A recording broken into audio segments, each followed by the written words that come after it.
네, 새로운 달 5월 모든 성도님들 또 가족들 진심으로 환영합니다. 강교 시간에 얘기한 것처럼 이제 5월 4일부터 10일까지가 전 세계 재림 성도들이 함께 그리스도인 가정 주간으로 보냅니다. 한 주간 동안 또 가족 재단도 새롭게 하시고 온 가족의 구원을 위해서 같이 기도도 해주시고 또 부모님과 자녀들과 배우자와 행복한 시간들을 가지시면 되겠습니다. 5월 17일 날 교회 봄 소풍이 예정되어 있습니다. 오전에 교회에서 예배드리고 오후에 이수영 장로님 댁 정원으로 가서 저희가 청년들, 장년들 같이 친교회 시간도 갖고 또 병원 사택으로 이사한 전성국 집사님 가정도 신방 예배도 드리고 또 잘 준비된 저녁도 함께 하도록 하겠습니다. 17일 오후에 함께 참석해 주시기 바랍니다. 네, 오늘 고린도후서 7장 2절로 16절을 본문으로 하나님의 뜻대로 하는 근심 그런 제목으로 은혜를 나누도록 하겠습니다. 여러분 우리말에 애가 탄다 그런 말이 있고 또 애간장이 녹는다. 저희 장모님은 애가 마른다 그런 표현도 자주 사용하십니다. 사전과 인터넷을 검색해 보니까 애라는 말이 어쩔 때는 이제 간을 지칭하는 말로 사용되고 창자의 옛 우리말이다 그렇게 정의하고 있습니다. 최근에 실제적인 의학 연구에 의하면 창자와 뇌가 서로 긴밀하게 연결되어 있고 서로가 영향을 미친다. 그 연구 결과를 발표했습니다. 창자는 자율신경계를 통해서 뇌와 소통하고 감정, 식욕, 면역 반응 등의 영향을 받는다고 합니다. 마음이 상하고 신경이 쓰이는 일이 생기면 소화가 잘 안 되고 그렇게 하는 것이 긴밀하게 연결되어 있고 반대로 장이 나쁘면 창자가 나쁘면 또 뇌에 좋지 않은 영향을 미치게 된다고 합니다. 고사성어 중에 단장이라는 말을 아실 것입니다. 창자가 끊어지다 그런 뜻인데 진나라 환원이 장강을 따라서 배로 촉으로 갈 때에 병사 한 명이 원숭이 새끼를 붙잡아 왔습니다. 그 원숭이 어미가 울면서 강을 따라서 배결이를 쫓아와서 배 위에 뛰어 올랐는데 그 배 위에서 어미 원숭이가 죽고 말았습니다. 그 원숭이의 배를 갈라보니 창자가 다 끊어져 있었다. 그 말에서 그 단장이라는 말이 나왔고 견딜 수 없이 심한 슬픔이나 괴로움 그런 것들을 의미하는 말이 되었습니다. 에베소를 떠난 바울의 마음은 에베소 교회에서 3년 동안 사역하던 바울이 고린도 교회의 소식을 듣고 온통 문제에 휩싸인 고린도 교회에 대한 생각으로 마음이 다 가 있었어요.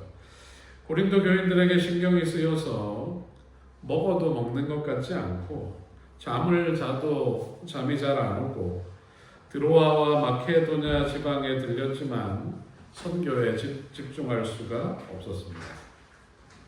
고린도 교회로 보낸 그 디도, 고린도 교회 문제를 해결하기 위해 보낸 디도가 오기를 손꼽아 기다렸지만 지체되고 있었습니다. 고린도 교회 성도들이 믿음에서 떠나고 구원에서 멀어질까봐 바울은 애가 탔어요. 애타는 심정을 가졌습니다. 그 애타는 심정, 고린도 교회를 향해 애타는 심정을 우리가 고린도전서, 고린도후서를 읽으면서 느낄 수가 있습니다. 그런데 고린도후서 7장을 보면 마침내 바울의 마음을 힘들게 했던 그 문제가 해결되는데 드디어 디도가 돌아오고 디도를 통해서 고린도 교회 성도들이 바울이 먼저 보냈던 그 편지를 그 권면을 기쁘게 받아들이고 교회가 회복되었다는 소식을 듣습니다. 피를 나눈 형제와 가족은 아니지만 그리스도 안에서 하나 된 교회와 성도를 향해 애타는 심정을 가졌던 바울의 모습. 그 바울의 모습은 인류를 향한 예수 그리스도의 마음을 표현하고 있습니다. 하나님의 뜻대로 하는 근심, 그런 제목으로 7장의 내용을 살펴보도록 하겠습니다. 자, 2절 같이 한번 읽어보겠습니다. 마음으로 시작. 마음으로 우리를 영접하라. 우리는 아무에게도 불의를 행하지 않고 아무에게도 해롭게 하지 않고 아무에게도 속여 빼앗은 일이 없노라. 아멘. 영접하는 것, 누군가를 받아주고 맞아주는 행위인데 집안에 요즘 이제 거실이 주로 있고 또 더 큰 집에는 응접실이 있습니다. 손님이 오면 거실이나 응접실로 우리가 사람을 맞아줍니다. 여러분, 누군가에게 우리의 마음의 자리를 마련하고 그 사람을 맞아줄 수도 있습니다. 여러분의 마음속에 우리 심 대표님을 위한 공간이 있습니까? 심 대표님을 우리 형제로, 우리 가족으로 여러분들이 사랑으로 맞아주시면 좋겠습니다. 내 마음 가운데 누군가가 있다. 그것은 그 사람을 소중히 여긴다는 의미이기도 합니다. 여러분 마음속에는 누가 자리하고 있습니까? 여러 사람이 있을 수 있지만 예수님께서 여러분의 마음에 계시기를 소원합니다. 바울이 떠나고 거짓 교사들이 고린도 교회에 와서 성도들의 마음속 깊은 곳에 자리하고 있는 이 바울을 지우려고 했어요. 바울을 지울 뿐만 아니라 바울이 전한 복음, 그리고 성도들이 1년만 동안 바울을 통해 받았던 좋은 감화와 모본까지 잊어버리게 하려고 노력한 것입니다. 바울이 마음이 아팠습니다. 당신들의 마음에 우리의 자리를 마련해 주십시오. 마음으로 우리를 영접하라. 그 말이 당신들의 마음에 우리의 자리를 마련해 주십시오. 그런 말입니다. 바울은 복음을 통해서 영적으로 낳은 그들을 깊이 사랑하고 있었습니다.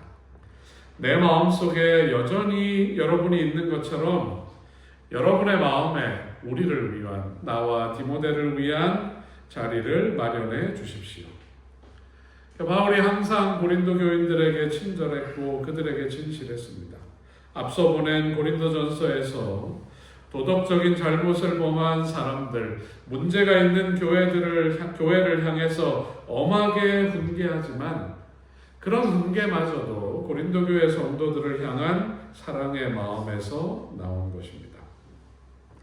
내가 이전에 말하였거니와 너희가 우리 마음에 있어.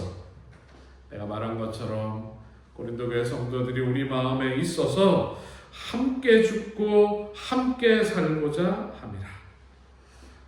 고린도 후서를 읽어봐도 오직 내가 너희를 향하여 넘치는 사랑이 있음을 너희로 알게 하려 함이라.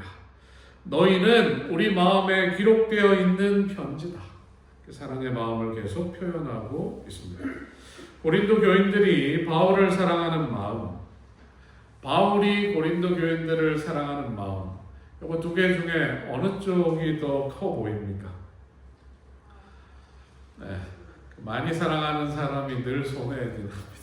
많이 사랑하는 사람이 늘 손해긴 하지만 바울이 훨씬 더 많이 사랑하고 있음을 우리가 느낄 수가 있습니다.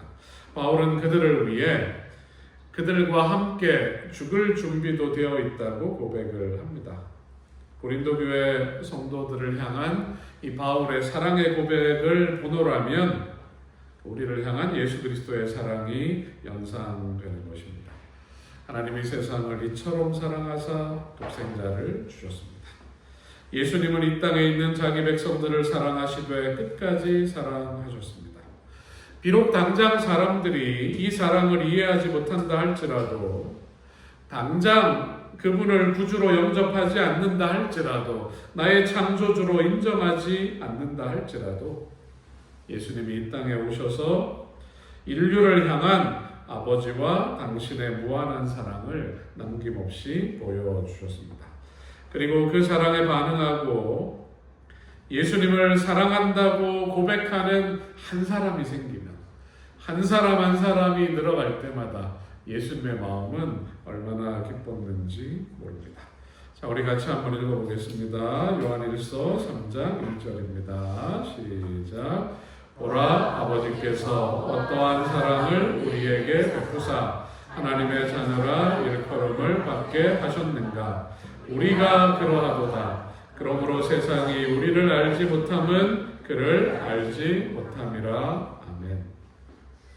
오늘 이 복된 안식일, 우리가 주님의 전에 나와 있는데 이 귀한 안식일은 우리를 향한 하늘아버지의 놀라운 사랑, 요한의 표현에 의하면 어떠한 사랑을 우리에게 베푸사, 놀라운 사랑, 조건 없는 사랑, 영원한 사랑을 쏟으시는 하나님을 만나고 그 사랑을 누리는 날입니다. 그리고 주님께서 나를 사랑하시는 것처럼 나도 하나님을 사랑한다고 고백하는 날입니다. 여러분, 사랑이 확인받을 때 내 마음에 너의 자리가 있는 것처럼 너의 마음에도 내 자리가 있음을 확인할 때 마음에 기쁨과 감격이 있습니다. 오늘 이 안식일이 우리의 마음에 하나님이 계심으로 기뻐하고 우리의 마음에 하나님 계심으로 하나님이 기뻐하시는 그런 날이 되기를 바라겠습니다. 여러분, 오늘 안교 시간에 우리가 특별히 교회의 부모님 되시는, 부모님 뻘이신 우리 김호식 장로님, 유창수 집사님께 감사의 마음을 표현했는데요. 우리를 위해서 목숨까지 주실 수 있는 존재가 이 세상에 또 있습니다. 사랑하는 아버지, 어머니가 그런 분들인데 아버지한테서 자주 전화가 와요. 근데 전화 올 때마다 오늘 전화를 또 하시나. 사실 제가 전화를 자주 하면 안 오실 텐데 전화를 받으면 비가 오나 이렇게 물으세요. 비가 오면 전화를 하세요. 바람이 불면 날이 괜찮냐 그렇게 전화를 하세요. 그러니까 뭐 하나 보고 오시면 내가 어디 갔다 왔다 그렇게 하면서 또 얘기를 하시는 것입니다. 바람이 부나 비가 오나 좋은 일이 있을 때나 힘든 일이 있을 때나 자식 생각이 나는 것입니다. 여러분, 이번 5월 한 달 동안 평소에도 그렇게 해야 하지만 사랑하는 부모님을 향해서 또 부모님의 마음에 그 부모님의 마음속에 우리가 들어있는 것처럼 어머니, 아버지, 우리 마음에도 내 마음에도 부모님이 계시고 또 베풀어 주신 사랑에 내가 늘 감사하고 있다고 또 사랑하고 있다고 우리가 고백하고 그 사랑을 나누게 되기를 바라겠습니다. 고린도전서와 후서의 기록을 보면 이 교회는 아주 사랑스럽고 호감이 가는 교회다 그렇게 생각하기는 어려워요. 분파도 생기고 서로 욕하고 또 근친상간도 있고 소송도 하고 서로 잘났다고 다투고 싸우고 그런 교회입니다. 바울이 이처럼 원신과 사랑을 퍼붓고 애태울 가치가 있을까 그런 생각이 들어요.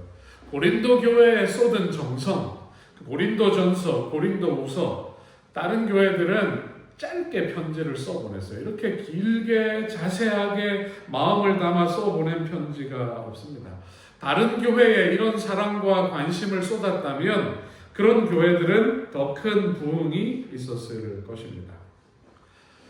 바울이 그러한 교회를 향해 보낸 이 편지는 그 편지를 받은 사람들의 마음을 감동시킵니다. 예수님의 마음으로 그들을 향한 사랑을 담은 글은 고린도인들이 다시 회개하고 주님께로 돌아오도록 이끈 것입니다.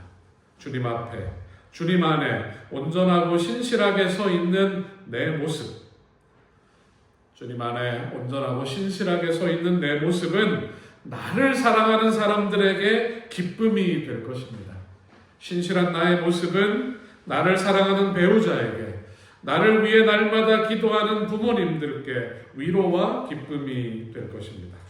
그리고 우리를 위해 희생하신 예수 그리스도를 기쁘시게 하는 일이 될 것입니다. 여러분, 나의 신실함을 통하여 서로에게 위로와 기쁨이 될 뿐만 아니라 주님께 기쁨이 되는 사람들이 되시겠습니까? 우리가 그런 사람으로 서게 되기를 간절히 바라겠습니다. 자, 5절과 6절을 읽어보겠습니다. 고린도서 7장 5절과 6절입니다. 우리가 시작.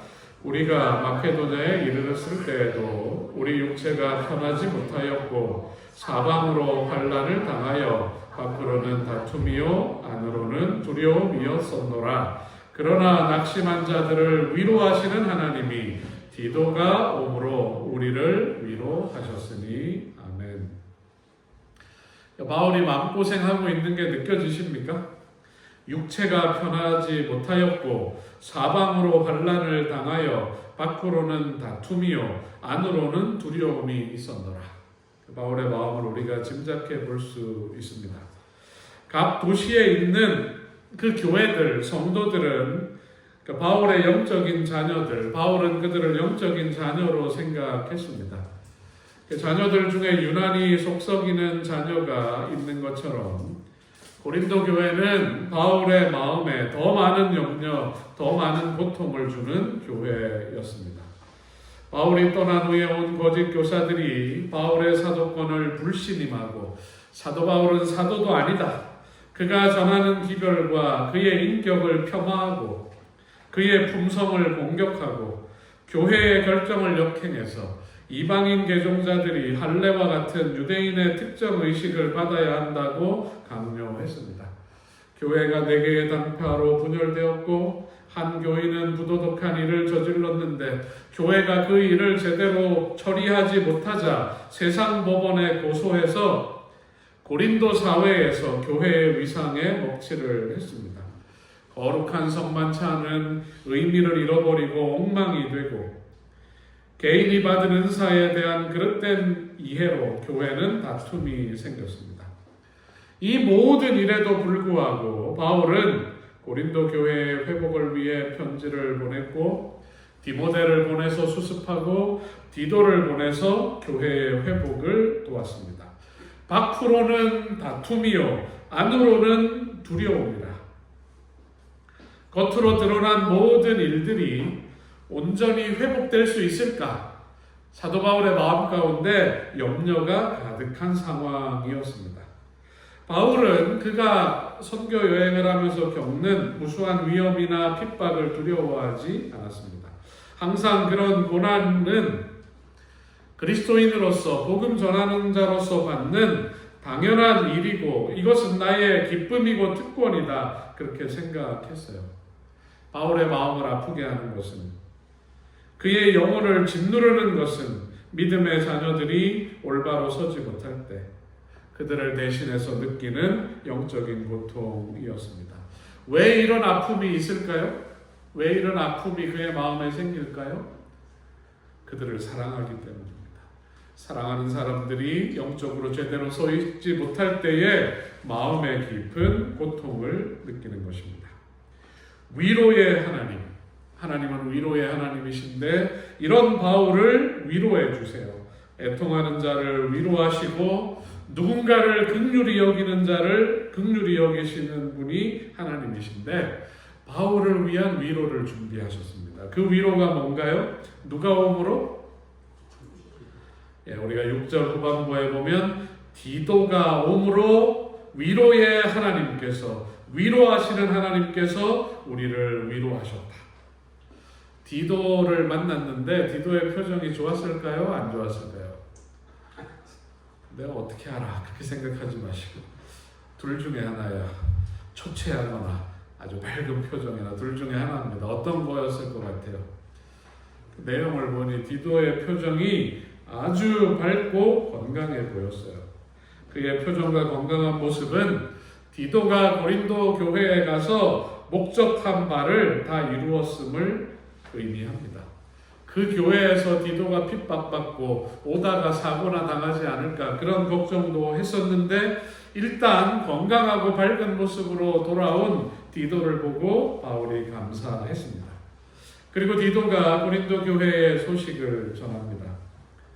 교인들이 얼마나 흔쾌히 고린도전서 처음 보낸 그 편지를 받아들였는지, 자기가 갔을 때 얼마나 따뜻하게 그를 영접해 주었는지, 얼마나 신속하게 그 편지의 내용대로 교훈을 실천하고 회개했는지, 얼마나 바울을 염려하고 있는지, 그리고 얼마나 간절하게 바울이 우리에게 실망하고 다시는 우리 안 보면 어떡할까 그렇게 염려하고 있는 마음을 전달하는 것입니다. 바울과의 재회를 고린도 교인들이 고대하고 있다. 바울이 이 얘기를 듣고 마음이 아주 행복해지는 것입니다. 그의 마음이 기쁨이 넘치는 것입니다. 내가 위로받고 격려를 받았다. 바울이 계속해서 7장에 반복해서 이야기하고 있는 것입니다. 자, 잠언 25장 13절 같이 한번 읽어보겠습니다. 충성된 사자는 시작. 충성된 사자는 그를 보낸 이에게 마치 추수하는 날의 얼음 냉수 같아서 능히 그 주인의 마음을 시원하게 하느니라. 아멘. 디도가 바울에게는 이 구절에 뭐와 같습니까? 네. 국어 선생님 뭔가요? 디도가 바울에게 뭐와 같습니까? 네. 충성된 사자죠. 충성된 사자. 자, 디도가 바울에게 충성된 사자였어요. 또 바울은 예수님께 뭘까요? 충성된 사자입니다. 우리도 주님의 마음을, 주님을 기쁘시게 하는 충성된 사자가 되면 좋겠다. 그렇게 생각을 합니다. 나를 사랑하고 나를 위해 기도하고 나를 위해 희생하시는 분들에게, 특별히 우리의 부모님들께 좋은 소식을 전하는 사람으로 살게 된다면 얼마나 좋을까 그렇게 생각을 해봅니다. 사랑 때문에 그를 위해 마음쓰고 염려하고 기도하고 있다면 하나님께서 우리들의 마음을 알아주시고 우리의 기도를 들어주시고 우리를 위로해 주시고 격려해 주시고 우리의 기쁨을 다시 회복시켜 주시기를 주님의 이름으로 축복합니다. 누군가 때문에 속상하고 계속해서 기도하고 있다면 하나님께서 기쁜 소식을 우리에게 들려주실 것입니다.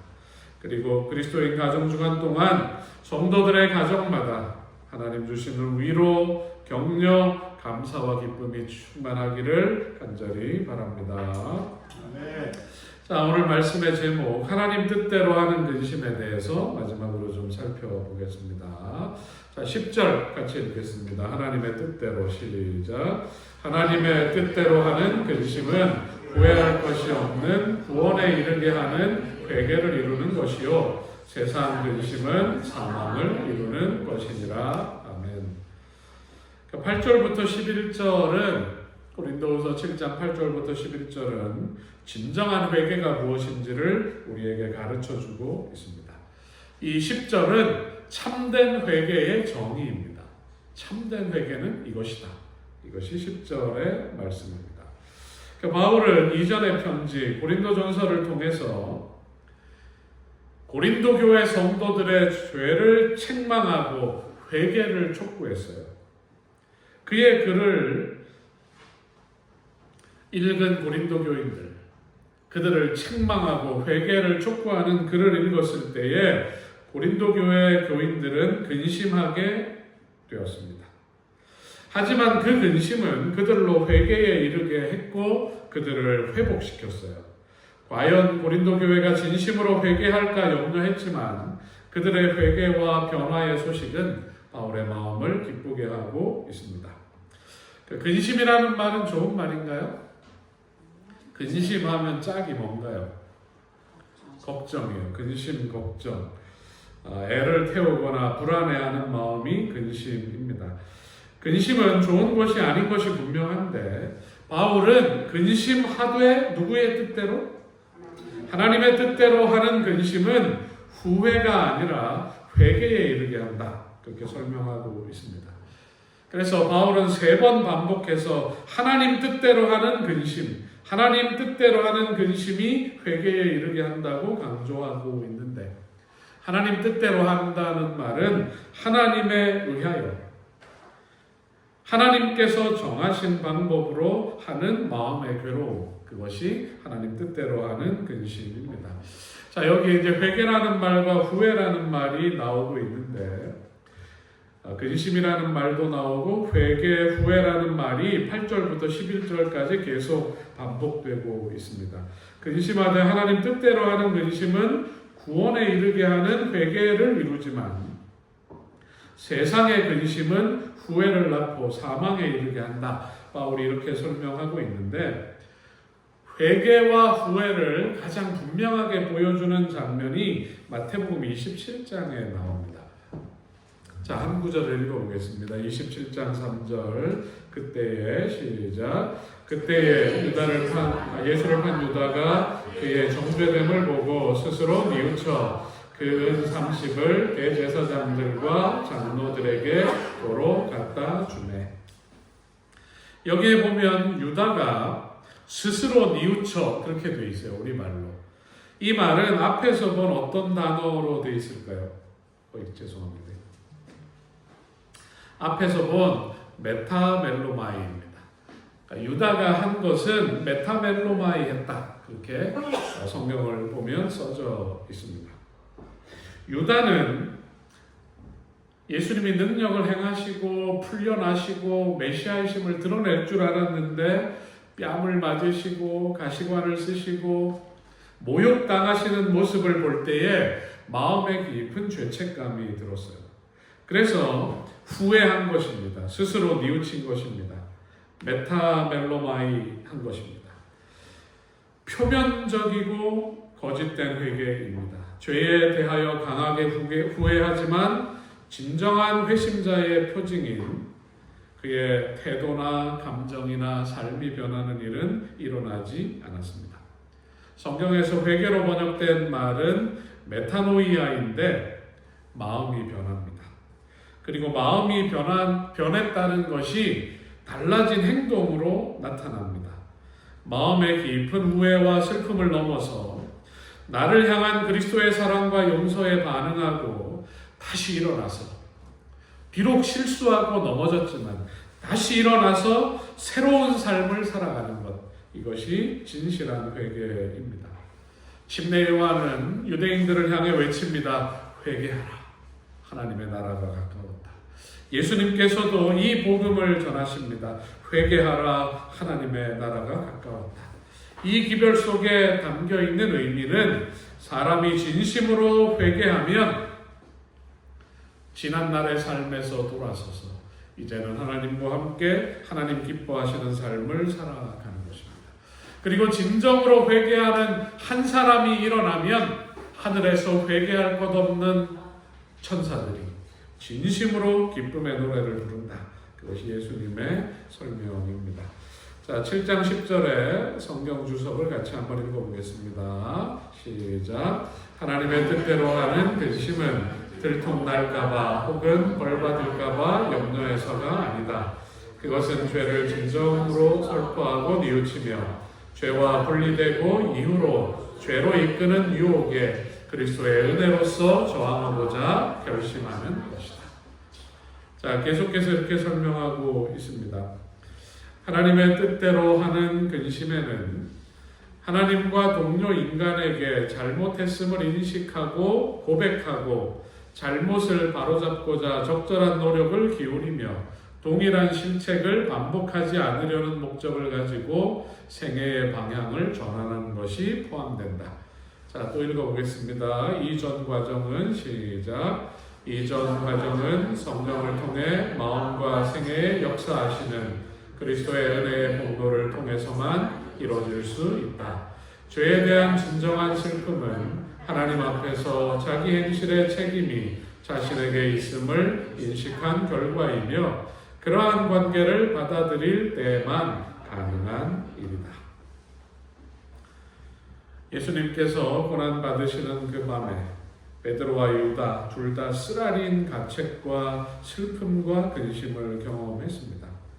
한 사람은 죄에 대해서 진정으로 근심했기 때문에 하나님의 뜻대로 근심했기 때문에 그리스도 안에서 새 생명을 얻었다면 다른 한 사람은 죄의 결과만 근심한 나머지 처절한 절망에 빠져서 스스로 생을 마감하고 말았습니다. 자, 같이 다시 한번 읽어보겠습니다. 보라, 시작. 보라, 하나님의 뜻대로 하게 된 이 근심이 너희로 얼마나 간절하게 하며 얼마나 변증하게 하며 얼마나 분하게 하며 얼마나 두렵게 하며 얼마나 사모하게 하며 얼마나 열심 있게 하며 얼마나 벌하게 하였는가. 너희가 그 일에 대하여 일체 너희 자신의 깨끗함을 나타내었느니라. 진심으로 한 회개, 진정한 회개의 7가지 반응입니다. 하나님의 뜻대로 하는 근심, 참된 회개는 간절하게 신속하게 잘못을 바로잡기 위해 노력합니다. 그리고 그의 잘못을 이해하고 달라졌음을 고백합니다. 그것이 변증하게 한다, 그런 말입니다. 그리고 죄의 근본인 사단을 향한 죄에 대한 의분과 함께 의에 대한 강렬한 사랑을 드러냅니다. 얼마나 분하게 하며, 그 말입니다.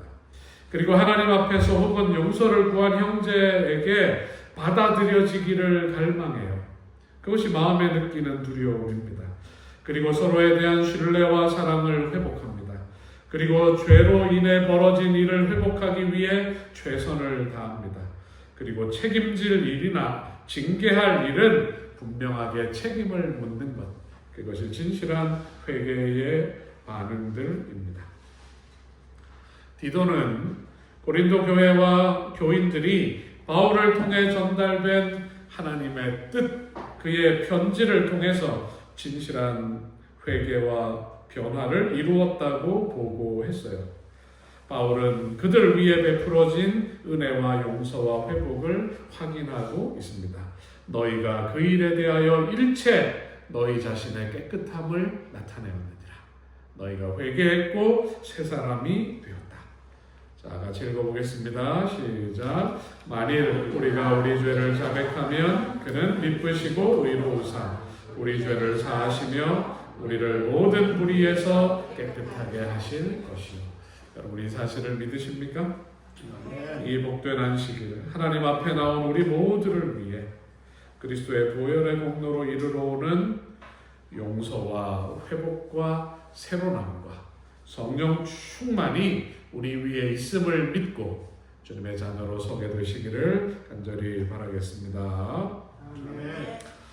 그런즉 내가 너희에게 쓴 것은 그 불의를 행한 자를 위한 것도 아니요 그 불의를 당한 자들을 위한 것도 아니요 오직 우리를 위한 너희의 간절함이 하나님 앞에서 너희에게 나타나게 하려 함이로라.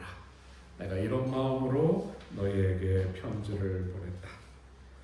사랑하는 마음으로 기록했던 그 강한 권면이, 그 강한 질책을 교인들이 받아줄 수 있을까? 바울이 염려했지만 디도의 보고는 바울의 근심을 잠재웠고 그의 마음에 위로와 기쁨을 주었습니다. 비록 혼란과 죄가 있었지만 바울은 그들을 믿고 편지를 보냈고 그들도 바울을 존중했습니다. 그리고 그 사이에서 기별을 전하고 교회를 도운 디도도 바울의 편지를 전하고 고린도 교회가 변하는 모습을 바라보면서 그가 사역자로서 성장할 수 있는 기회가 되었습니다. 그렇구나. 비록 흠이 있지만 부족하지만 하나님의 교회와 성도는 하나님 안에서 근심하고 고민하면 회개하고 앞으로 전진할 수 있구나. 교회와 성도는 보다 높은 표준을 향하여 조금씩 나아가는 사람들이구나. 여러분, 이러한 변화 뒤에는 자신을 희생하면서 눈물로 기도하는 사람들이 있기 때문이고 성도들을 위해서 날마다 당신의 피로 중보하시는 예수 그리스도가 계시기 때문입니다. 회개와 변화와 성장은 주님 오시는 그날까지 우리 속에서, 우리 교회 안에서 계속해서 반복되고 이루어져 갈 것입니다. 여러분, 비록 넘어진다 할지라도 우리가 다시 일어서서 갈바리의 십자가를 바라보아야 할 것입니다. 그리고 내 대신 나를 염려하는 마음 때문에 죄를 지시고 창자가 끊어지시고 심장이 터지신 나를 사랑하는 주님이 계심을 기억하게 되시길 바랍니다. 우리가 다시 겸손하게 무릎 꿇고 다시 그분 앞에 후회가 아니라 마음에서 우러나오는 감사와 진실한 회개와 온전한 변화를 드린다면 하나님은 우리를 새롭게 인치실 것입니다. 여러분, 우리의 유일한 희망은 십자가에 돌아가셨다가 다시 부활하시고 그 공로를 나에게 값없이 주시는 예수 그리스도이십니다. 그 믿음을 새롭게 하고 그리스도 안에서, 예수 안에서 함께 전진하는 우리 모두가 되길 바라며 오늘 말씀을 마치겠습니다.